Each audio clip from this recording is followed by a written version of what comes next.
और अंग्रेजी भाषा के चक्कर में हमारी स्थानीय भाषाओं का हश्र हो रहा है कि नहीं हो रहा है।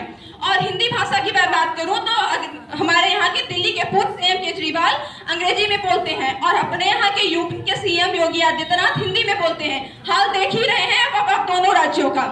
मैं बात करूं अगर भोजन की, तो भोज्य पदार्थ, विदेशी भोज्य पदार्थों को अपनाकर लोगों में दिन ब दिन बीमारियां बढ़ती जा रही हैं। छोटे छोटे बच्चों में हार्ट अटैक की संभावनाएं बढ़ रही हैं। मैं बात करूं अगर कपड़ों की, तो अगर कोई भी लड़का भारतीय पारंपरिक वस्त्र धोती कुर्ता पहनता है तो लोगों के बारे में उसकी क्या धारणा होती है आप खुद समझ सकते हैं। और वही चीज मैं सिर्फ लड़कियों के लिए कहूंगी कि आप जितने छोटे कपड़े पहनेंगे, जितने छोटे कपड़े समर्थक होंगी, आपको उतनी ही खुली विचारधारा वाला, उतना ही मॉडर्न समझा जाएगा। मैं ये नहीं कहती कि आप क्या पहने क्या नहीं पहने, लेकिन मैं ये कहती हूँ कि इस तरीके से जो आज के टाइम पे हमारे यहाँ स्त्री और पुरुषों में समानता दी जा रही है, ये बहुत अलग हो चुका है। क्योंकि हमारे वैदिक काल में भी स्त्री और पुरुषों में समानता का अधिकार दिया जाता था, जो कि आगे चल करके समाप्त हो गया था। लेकिन इस टाइम पे जो हमें स्त्री और पुरुषों में बराबरी का वेस्टर्न चस्का हमें जो लगा है, ये बहुत ही अलग है।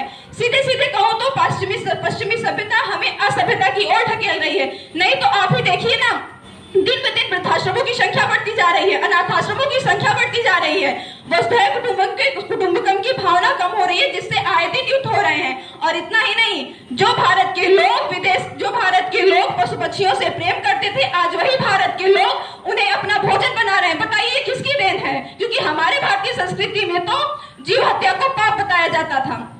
पाप, प्रेम का संपूर्ण मतलब बदल चुका है। मर्यादाएं कम हो रही है, लाज लज्जा कम हो रहा है, समर्पण कम हो रहा है, सौहार्द कम हो रहा है, शिष्टाचार कम हो रहे हैं, कपड़े कम हो रहे हैं, भाइयों भाई में प्रेम कम हो रहे हैं, छोटे बच्चों, छोटे के सम्मान और छोटे का आदर और बड़ों का सम्मान कम हो रहा है। और मैं क्या क्या बताऊं कि क्या कम हो रहा है। और पाश्चात्य रही है, न जाने कितनी संस्कृतियों को अपने अंदर समाहित किए हुए फिर भी अपने मूल अस्तित्व को अब तक बनाए रखा है।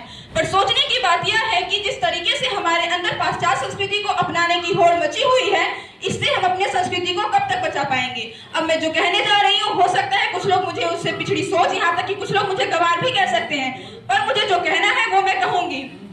भारतीय संस्कृति, अगर आप किसी से अंग्रेजी भाषा में बोलते हैं तो आपको लोग एडवांस मॉडर्न समझते हैं, और वहीं अगर आप किसी से हिंदी और अपनी स्थानीय भाषा में बात करते हैं तो आपको लोग पिछड़े लोगों में गिनेंगे। मैं अपने